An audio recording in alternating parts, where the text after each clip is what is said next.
Okay, in this video, I'm going to talk about what's going on in the Middle East.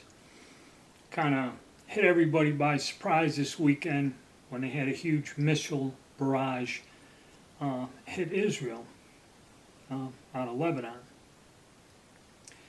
But the thing is, it brings back to me when they were doing a war game at one point in time, and this certain officer was a NATO exercise. He had to defend Israel. And when fleet was coming, what he did is and it's a computer generated thing, he just launched every missile they had and it overwhelmed everything. Kind of sounds like somebody kind of remembered that war game. And I'm making some videos about precious metals, the economy, and that. And the reason I started that is because with this digital currency and a lot of things going on, there's a lot of instability, a lot of volatility out there.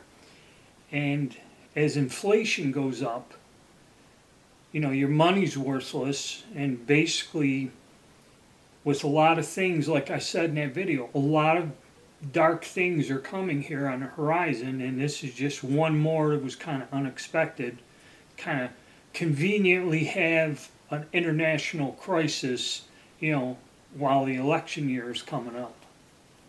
It's all too much for a coincidence. But anyway, the big thing out of this, and what ties it in to the other ongoing military actions that have been going on for over a year now, is, I guess it all started, they released some of Iran's frozen assets, and this gave them so much money back.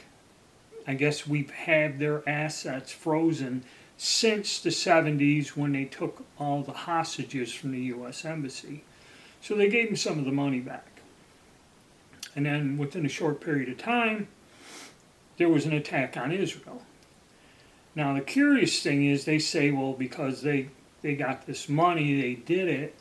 But there's a lot of rumors out there, and some people are getting it out, that a lot of the missiles that were fired into Israel were manufactured in the U.S. and given as aid to another crisis that is going on. I can't say where because they will ban this video, okay?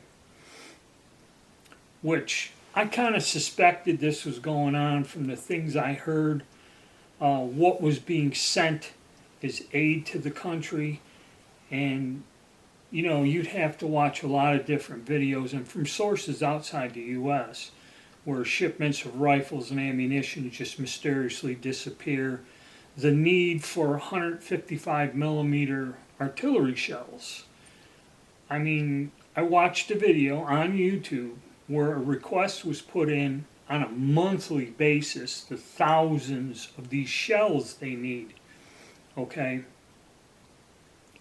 And it would outstrip the production. What they requested, all of Europe producing these artillery shells, the United States, and increasing its production by 20%, okay? All combined would still fall short so many thousands of artillery shells a month. This ain't a year, this is in a month. That are supposedly being used in a conflict.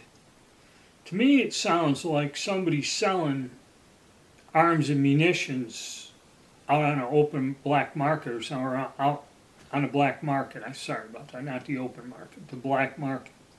And this stuff's being filtered to all these countries that are banned from buying this stuff, okay? And this was, looking back at history, there was a bunch of incidents where arms were being sent to Palestine or whatever, to Hamas, and they were trying to be smuggled in and they were intercepted before they could reach the ports, basically small arms, artillery rounds. Well, I guess it didn't work this time around.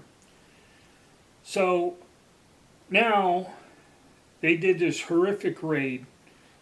It came into the territory, butchered civilians, everybody's up in arms, going crazy about this, big international deal. And I guess some reports that I've seen that pretty recently, the Israelis have modern equipment, a lot of stuff, is US made. So their missile defense system, the Iron Dome, didn't quite work, if you get enough. But I think it's all tied in. Okay, and now I guess this one report said that within the past 48 hours or so, they've had airstrikes. I don't believe Hamas has an air force.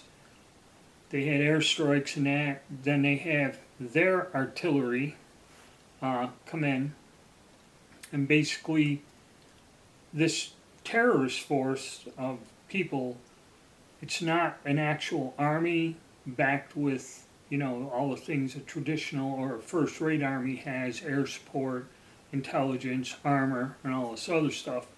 So they say the Israelis are retaliating and putting a hurt on them, kind of destroying their ammo supplies and dumps and their bases of operation. So we'll see how this all turns out. And of course, our response from the president, who comes out every hour or two and says, we support Israel, and wanders off, we sent a carrier strike force or whatever. I don't even know nowadays what that is, and destroyers, which whenever a carrier goes out, there's a ring of destroyers around them. So we sent ships into the area. If we are participating, I don't know. Also, a strange thing is, during one of these frequent wars they had there in Israel, the big one where they all got together was Egypt, Lebanese, Syria, and all this. They attacked them all at once. And the only thing that saved them back then was the fact the U.S. told them, we'll come and nuke everybody unless you get out. And we pulled their ass out of the fire on that. And I guess it's kind of like Switzerland, where everybody's in the reserve, so they've mobilized 500,000 soldiers. All the reservists are mobilized, so they're in a state of war there. If we will get dragged into it, because Egypt, one time it was involved in the attack, Egypt now declared itself neutral, because the U.S. said, hey, send some troops over there. And they said, no, we're not. We're neutral to all of this, because Egypt does border both of these warring factions. So they said, nope, not going to do it. Will this escalate into a larger thing or involve us? I don't know if the Israelis have nuclear weapons or not. Iran has always been plotting to launch a nuclear strike, at them. If that'll happen or not, I have no idea.